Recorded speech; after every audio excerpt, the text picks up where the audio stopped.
Obrigado, obrigado pelo convite que vocês fizeram.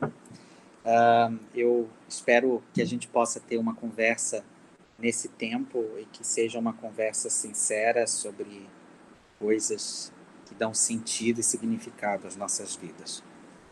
Eu sou Rodrigo, eu sou presidente da Fundação Elizabeth Kubler-Ross, no Brasil, também diretor de educação da Elizabeth Kubler-Ross Foundation, uma fundação que está no Arizona, nos Estados Unidos, e eu trabalho tanto presidindo a filial brasileira, quanto na sede central no Arizona, com tanatologia, acompanho pacientes que têm doenças muito graves, e também familiares enlutados que perdem seus entes queridos. Então, esse é o meu trabalho e eu faço isso todos os dias. A nossa conversa hoje vai ser sobre formas de honrar a vida de quem vai e de quem fica. Algo muito importante que eu quero comentar com vocês é o seguinte.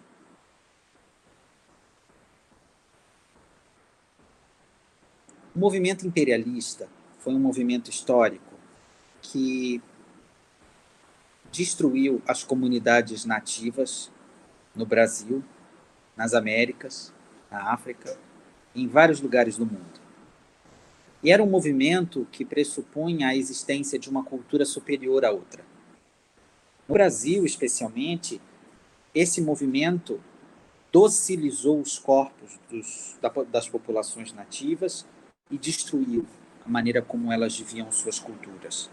E hoje nós temos um número cada vez mais escasso de membros das populações nativas, das populações indígenas. Algo importante e central nesse movimento é de que existe um modo de vida superior que se justapõe ao modo da natureza e de que há culturas que são superiores às outras.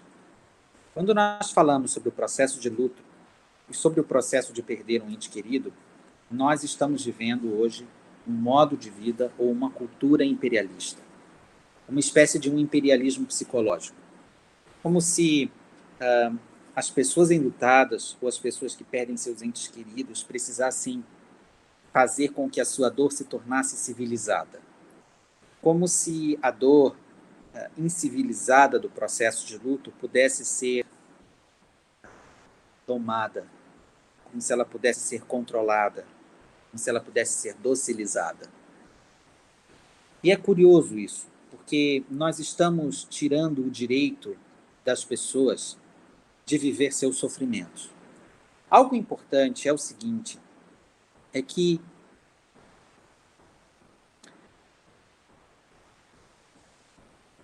o nosso trabalho não é o de ajudar as pessoas a se sentir bem. O nosso trabalho é o de ajudar as pessoas a sentir. Nós vivemos em uma sociedade em que a felicidade é um mandamento. E nesse mandamento, nós excluímos todos aqueles que não estão aptos a aderir à cultura da opressão da felicidade nessa vida. Então, é como se a experiência avassaladora, terrível, devastadora de uma perda, ela não tivesse lugar nem vez. E os enlutados começam, e talvez essa seja a parte mais perigosa, a questionar a validade, a importância e a justeza do seu sofrimento. A dor do luto é um grande anti-estabilizador. Ela é indomável, ela é incivilizada, ela é dolorosa, ela é gotejante, ela não é nada comportada. E ela precisa ter lugar e vez. E talvez o nosso grande trabalho seja de ajudar as pessoas a perceber que a sua dor tem lugar e tem vez. Que ela não é errada, que ela não é um sinal de fracasso da sociedade, que ela não é equivocada. A dor do luto tem lugar e tem vez. Outra coisa muito importante é que, muitas vezes, a sociedade ela se dirige às pessoas enlutadas entre o já e o ainda. De modo que a gente nunca sabe, e a sociedade nunca não se resolveu ainda, se ela tolera ou não tolera a dor e a expressão do luto. É muito comum uma mãe que perdeu um filho e que doou todos os seus brinquedos 2 semanas depois da sua morte, ouvir das pessoas com quem ela convive: mas você já fez isso? Ou então um pai de família que perdeu a sua esposa e que 2 anos depois ainda tem todos os seus bens, ouvir de alguém dizer: mas você ainda não doou? Então, vejam, parece que nesse processo de luto há uma tentativa imperialista de subordinar os enlutados a uma etiqueta. Mas a etiqueta do luto só as pessoas que o vivem podem produzir. Cada um de nós vai produzir a sua própria. O que é muito importante é que nós advoguemos pelo direito de sentir. Essa dor descomunal, gotejante, sem nome, sem data, sem limite, sem validade, essa dor insubordinada, essa dor, ela precisa de um lugar. E nós precisamos reconhecer a importância desse lugar. Outro ponto que é muito importante é que trabalhar com pacientes ao fim da vida é trabalhar com pessoas que também não têm um lugar. É como se o espaço de ser reconhecido como um ser humano fosse o espaço da produtividade. E as pessoas, quando estão morrendo, elas não passam a ser produtivas financeiramente, elas passam a ser produtivas existencialmente. E algo muito importante é que honrar a vida de alguém que vai se despedir dela em pouco tempo é poder olhar para essa pessoa e não vê-la como alguém que já morreu, mas olhar para ela e ver como alguém que ainda vive. E talvez esse seja o nosso desafio, porque pelo nosso olhar, nós matamos as pessoas antes de que elas de fato estejam mortas. A maioria das pessoas que eu cuido e que eu tive a oportunidade de cuidar no fim da vida se sentiam plenas, felizes, amadas, quando nós olhávamos para elas e simplesmente víamos a vida, enquanto todas as pessoas ao seu redor viam a morte. Ver a vida talvez seja um ato revolucionário. Você se aproxima de alguém que está em seu leito, nos últimos dias de vida, você olha para essa pessoa e você vê a vida, não a morte. E isso é muito poderoso. As pessoas se sentem reconhecidas, vivas. Talvez através do seu olhar elas possam começar a acreditar que elas não estão apenas morrendo, mas elas estão ainda vivendo. Então, esse é um passo muito importante. Muitas vezes a sociedade se esquece de que ainda há vida naquele corpo. Então, algo importante que nós precisamos considerar é o seguinte, que existem alguns problemas que eu percebo no moderno movimento de cuidados paliativos. Nós temos nos tornado mais hábeis para controlar dor e sintomas. Então, nós temos nos tornado muito bons em identificar sintomas, em manejar adequadamente os sintomas. Nós estamos nos tornando cada vez mais aptos a controlar dores, a manejar dispneia, a apneia, o vômito, a constipação, a náusea. Estamos nos tornando cada vez mais aptos a manejar cada vez mais eficazmente sintomas muito dolorosos, muito difíceis, através do desenvolvimento das técnicas e do manejo e do trabalho com cuidados paliativos. Mas existem velhos problemas que nós ainda não superamos, problemas que dizem respeito à confrontação com a nossa finitude. E isso é muito importante. Essas questões nós ainda não lidamos. Eu vou pedir que vocês me acompanhem num raciocínio. Imaginem que vocês estão no hospital da universidade de vocês e que eu sou o supervisor de vocês por algumas horas. E aí, então eu estou caminhando com vocês em um corredor e durante a nossa caminhada eu digo para vocês, olha, ali no quarto tal existe uma mulher de 35 anos, ela entrou aqui no hospital, ela veio até a nossa emergência, ela estava com muita fadiga, com cefaleia, ela estava com falta de ar, ela faz a entrada aqui no hospital pela emergência, logo identificam que o problema poderia ser muito sério, começa-se uma série de investigações. Ela tem 3 filhos em casa, ela é viúva, ela não tem uma boa rede de apoio e agora você sabe que ela é uma paciente com câncer metastático muito avançado, com um diagnóstico muito tardio, mas você não sabe ainda o quanto ela sabe. Você não faz a menor ideia do quanto ela sabe sobre a situação dela. Você também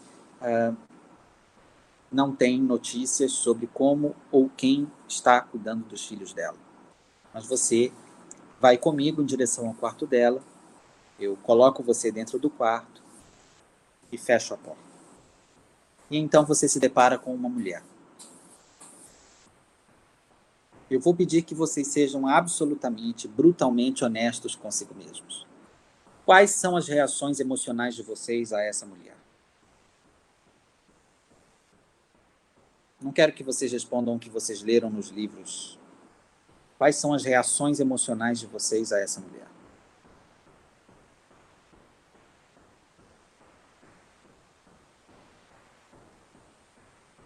Medo, tristeza, culpa, pena, raiva, dor, entre outros. Agora vamos imaginar que vocês sejam uma mulher de 35 anos que fez a entrada na emergência do hospital, que está com muitas dificuldades, que começou a ter muitos sintomas muito difíceis, mas estava evitando sair de casa por causa da pandemia. Então, houve um dia que a situação ficou insustentável e vocês foram, pediram um táxi e foram para o hospital. Pediram que uma vizinha ficasse cuidando das crianças, já que poderia ser muito breve, vocês poderiam ser liberados. Mas aí vocês precisam ser internados. Aí, de repente, entra uma pessoa no quarto de vocês.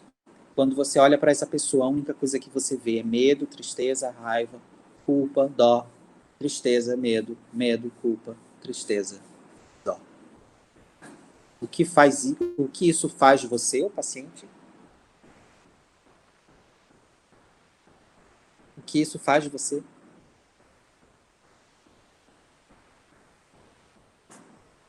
Percebem? Percebem que essa talvez seja a questão mais central e mais importante hoje? Porque, no fundo, a grande discussão não é sobre as coisas que nós precisamos aprender somente.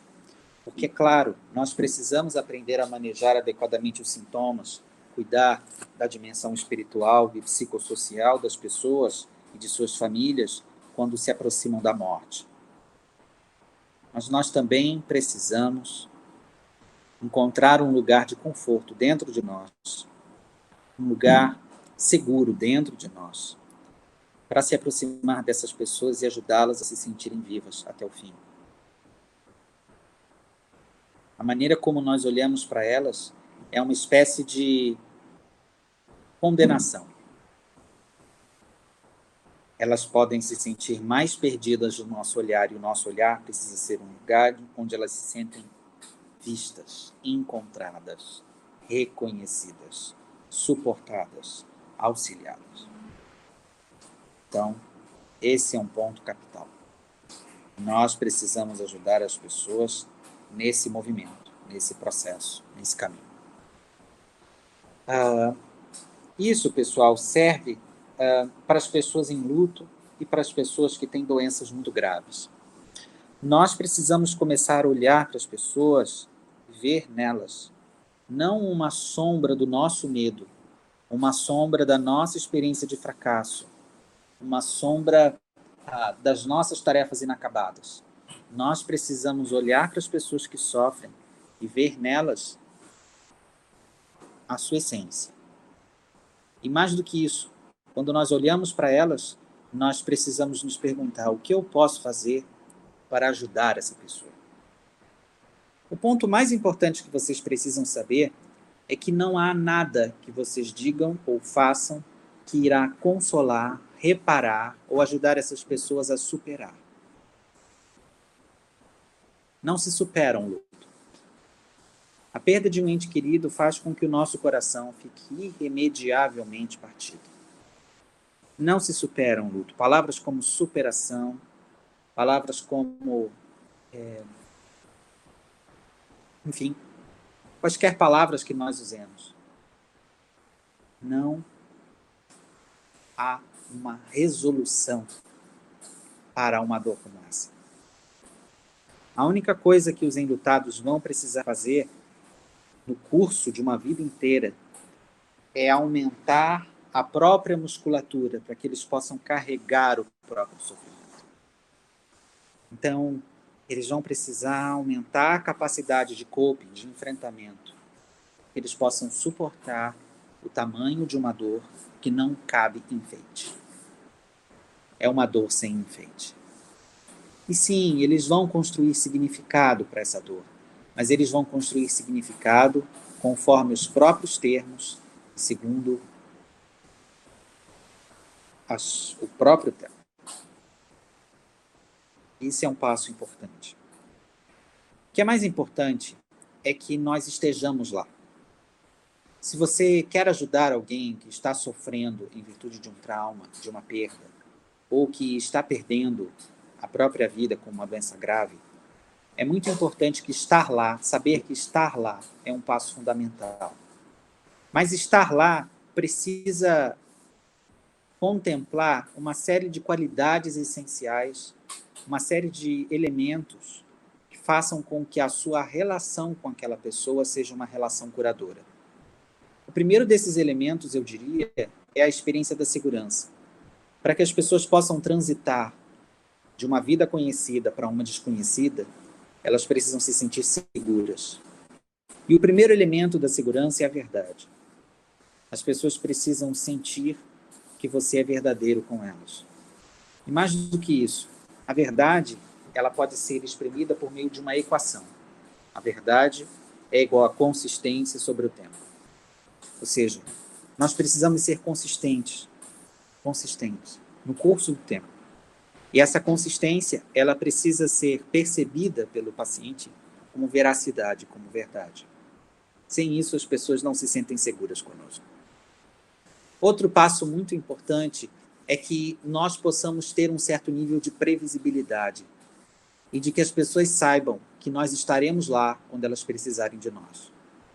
Estar lá quando as pessoas precisam de nós é uma das coisas mais importantes que nós podemos dar para alguém que está sofrendo em virtude de uma grande transição na vida.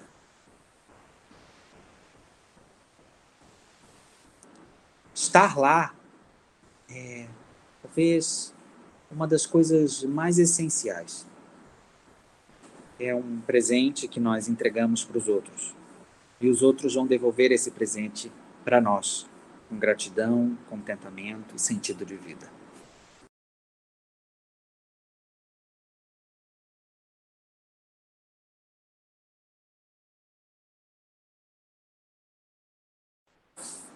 Não é com o tempo. Muitas pessoas pensam que com o tempo elas vão conseguir isso, ou com a experiência direta com os pacientes elas vão conseguir isso.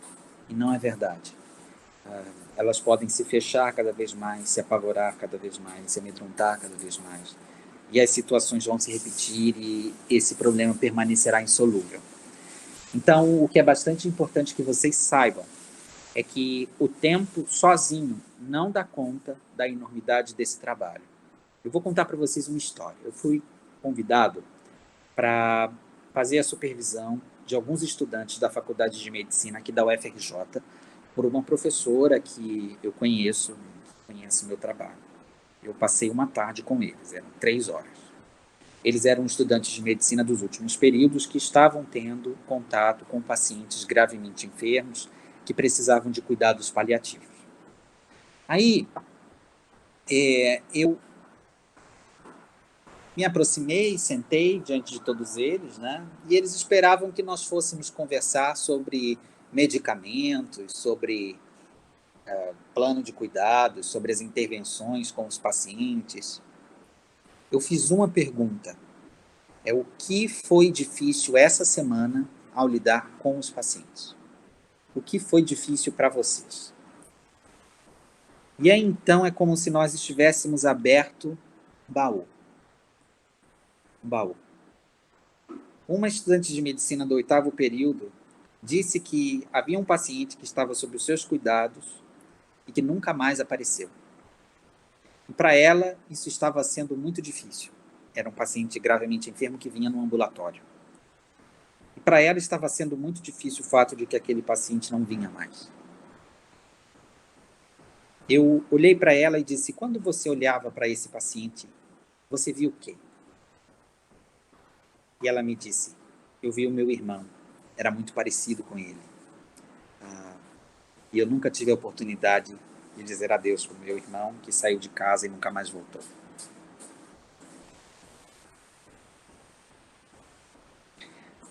E eu fui de estudante de medicina em estudante.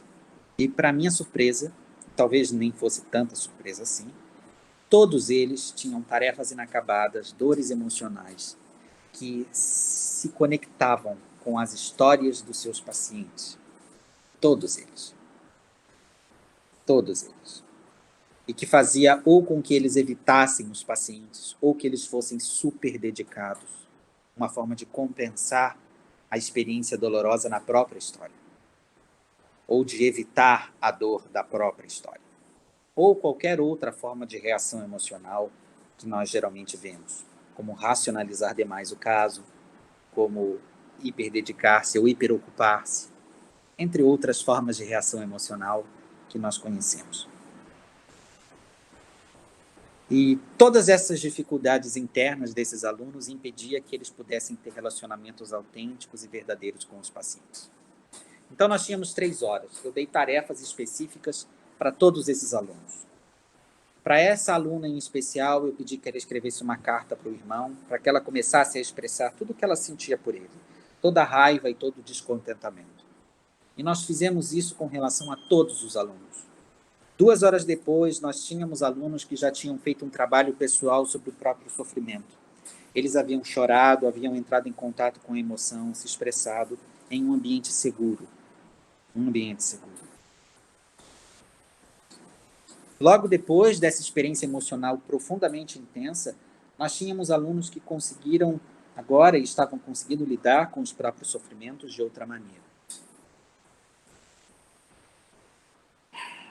Depois desse diálogo, desse trabalho conjunto com os alunos, eu dei um intervalo de 5 minutos.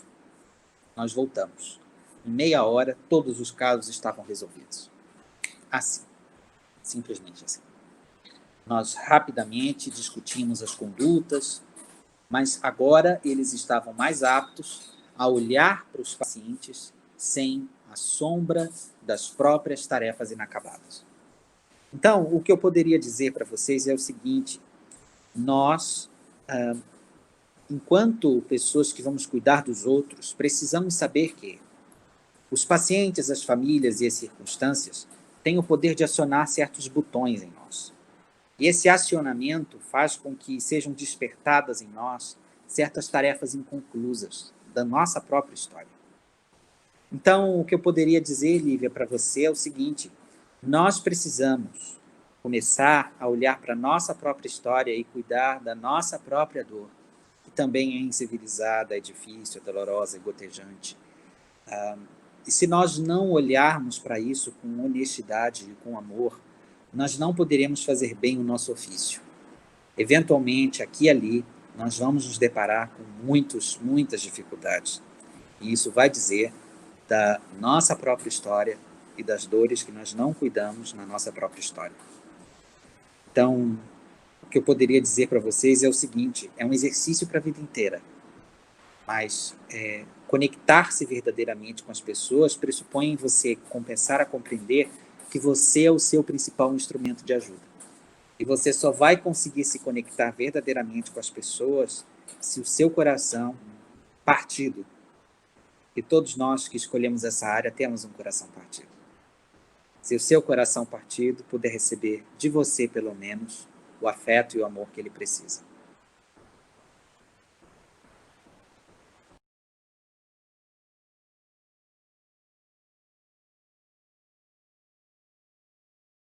Claro. Veja, uma coisa muito importante que nós precisamos considerar é o seguinte.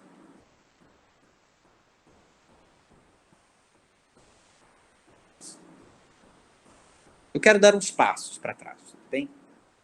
É muito importante que vocês saibam que, por lei, por questões éticas, o paciente com uma doença grave tem o direito de saber seu diagnóstico antes de sua família, e ele pode se recusar, inclusive, a que a sua família saiba sobre a sua situação. Na nossa cultura latina, paternalista, nós cometemos o erro crasso de conversar sobre isso com a família antes de falar com o paciente. Isso é um equívoco. Haverão contextos desafiadores onde vocês vão lidar com conflitos, ou seja, manejar os conflitos de quando a família não deseja que o paciente saiba e vice-versa. Mas o que eu quero dizer é que, em linhas gerais, o paciente tem o direito de saber a verdade antes de sua família. Então, esse é um ponto capital e que não há nenhuma discordância a respeito disso, porque o câncer, ele não está no exame que você esconde na gaveta. O câncer do papai está na bexiga do papai, e não no resultado do exame, ok? Então, isso é importante. As pessoas têm o direito de saber sobre a sua situação. Mas haverão situações onde, por exemplo, você vai lidar com pacientes que vão estar num contexto de grande fragilidade. Eles não vão ter acesso, você não vai ter acesso a ele, porque eles estão com uma oscilação do nível de consciência, por exemplo, ou de que sofreram um mal agudo ou um problema qualquer. Então é muito importante, primeiro, que você possa entender duas coisas. A primeira coisa, todos nós somos contadores de histórias. Para que nós possamos ter algum significado nessa vida, construir significado nessa vida, nós precisamos contar uma história. O significado parte da história que a gente conta. E se essa história ela é harmonicamente construída para que ela seja adequada aos nossos valores de vida. E aí, nós temos uma vida com significado. O primeiro passo, se você não teve a oportunidade de acompanhar a família antes do paciente morrer, é verificar em que ponto da história essas pessoas estão. Então, me conta o que você sabe até agora. Porque aí o seu trabalho, antes de dizer o paciente morreu, é contar a história, é preencher as lacunas.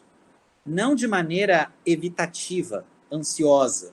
Algumas famílias dizem, ele está evitando, ele fala 40 minutos e ele não chega no ponto. Não é isso. Mas é contar a história preenchendo as lacunas. Porque seria muito danoso que nós simplesmente disséssemos que a pessoa morreu sem... E a família viu essa pessoa saindo de casa, você entende? Andando. E não tem nada entre sair de casa andando e o paciente morreu. Então é bastante importante que você possa preencher essa lacuna. E que você diga de maneira clara, ele morreu. Agora, evite os jargões do tipo, ou evite mentir, né? Então, por exemplo, eu tive um tio que teve uma demência muito avançada ao fim da vida e que tinha uma diretiva antecipada de vontade com decisão de não iniciar tratamento prolongador de vida em caso da terminalidade da vida dele. Foi o que aconteceu. E aí, então, um jovem médico foi contar para minha tia que o meu tio tinha morrido. Nós todos já aguardávamos essa notícia. E então esse jovem médico vira para ela e diz que nós tentamos de tudo, nós tentamos reanimá-lo. Eu vi a minha tia ficar branca, né? Porque era a última coisa que nós gostaríamos para o meu tio, que ele fosse reanimado. Então ela disse, mas ele foi reanimado, mas nós demos orientações claras, nós tínhamos uma diretiva antecipada, nós entramos em acordo com a equipe médica. Então nós vimos aqueles estudantes de medicina ficar pasmo, né? Porque talvez o que fique para você seja a ideia do que toda família quer ouvir. Mas não faça isso. Não faça isso. Diga exatamente o que aconteceu. Então, o que é importante é o seguinte, preencha as lacunas. e diga claramente, ele morreu. Isso é bastante importante de dizer. Quando você disser isso, é muito importante para que essa conversa aconteça que você tenha um local protegido. Protegido. Ou seja, um espaço de proteção, porque essas pessoas elas vão lidar com o caminho da emoção. E a emoção, ela precisa de um espaço protegido para ser expressa. Então, você precisa levar essa família para um lugar protegido. Eu já fiz isso até no inferno. Você leva essa família para o banheiro, alguém fica responsável por colocar o pé na porta e ninguém entra por 15 minutos. Ou, por exemplo, vocês podem, mesmo no meio de um corredor, estabelecer um local de proteção. Existe uma técnica infalível. Você pega o seu celular, tá? Você diz assim, ó, eu vou desligar agora o meu celular para que eu possa ser todo de vocês, porque a nossa conversa vai ser muito importante.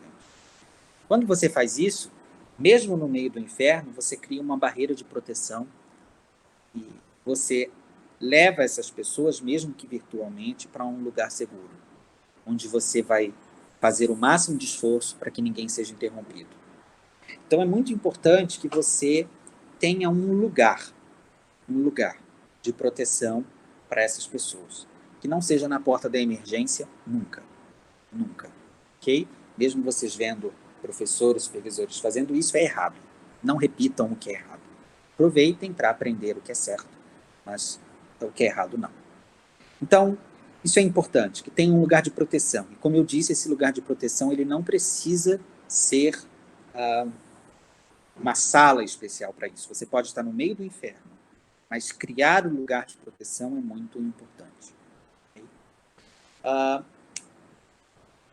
E então, você comunica. É muito importante que você saiba quem são essas pessoas, em que ponto da história elas estão, para que você possa preencher a história e comunicar. Ele morreu. E é muito importante que você saiba que essas pessoas elas vão entrar em contato com uma emoção furiosa, uma dor gotejante, lancinante. E não há nada de errado com isso. O que é muito importante é que vocês saibam é que essa dor é adequada e ela tem lugar e ela tem hora. E ela não é inadequada, ela não é errada, ela não fala de um fracasso de vocês não estão fazendo essas pessoas sofrerem. Elas têm direito a essa dor. E nós precisamos advogar para que elas tenham um direito de sentir. Então, o que é muito importante é que vocês possam entender que essa dor tem lugar. E se vocês derem espaço e oferecerem lenço, e se manterem ali, não saírem correndo, vocês estão dando um sinal de maneira clara, de maneira simbólica e não verbal. Vocês estão dizendo, está tudo bem e eu dou conta. Eu dou conta. Eu vou ficar aqui com vocês. E então, se vocês permanecerem em silêncio, simplesmente dizendo eu sinto muito, estou aqui com vocês, a dor ela vai se recolocando, ela vai encontrando um lugar de descanso. E aí então vocês podem fazer o planejamento do segmento. Olha, vai ser assim, vai ser assado, vai ser assim, nós temos que ver até as coisas burocráticas e tal. Então, o que é muito importante é que vocês possam, sabe os desenhos animados?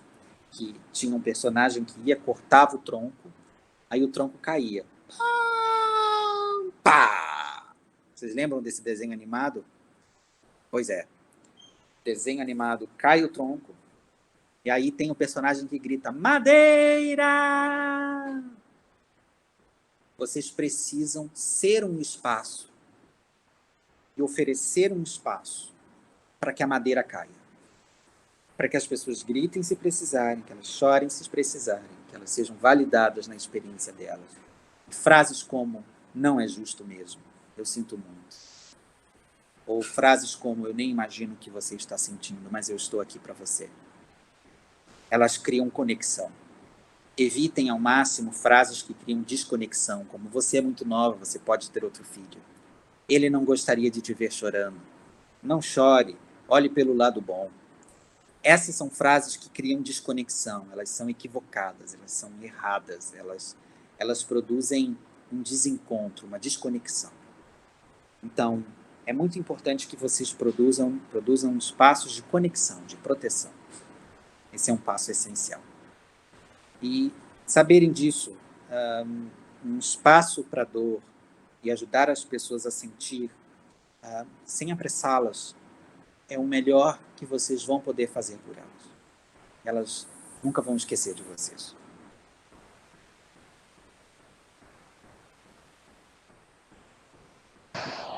Obrigada, Rodrigo. Só mais uma dúvida para terminar. Até que ponto a gente pode falar para o paciente o que ele tem, se ele não deseja ser informado e é uma condição muito grave?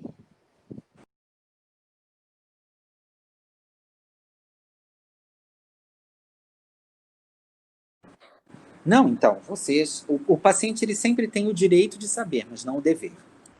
Então, esse é um ponto essencial.